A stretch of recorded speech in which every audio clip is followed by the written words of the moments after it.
hozirgina shifoxonaning bolalar bo'limiga 3-qavatdan tushib ketgan bemor bolani olib kelishdi.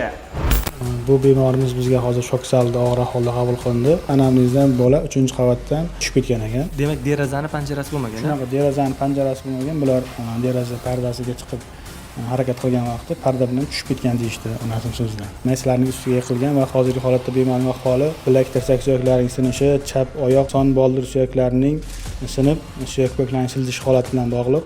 Hozirgi holatda bemorga tekshiruv muolajalari amalga oshirildi. Tekshiruv muolajalaridan so'ng o'sha o'ng qo'li bilan chap oyog'iga gipsli bog'lab qo'yildi. Bemorning ahvoli hozir stabil og'ir holatda.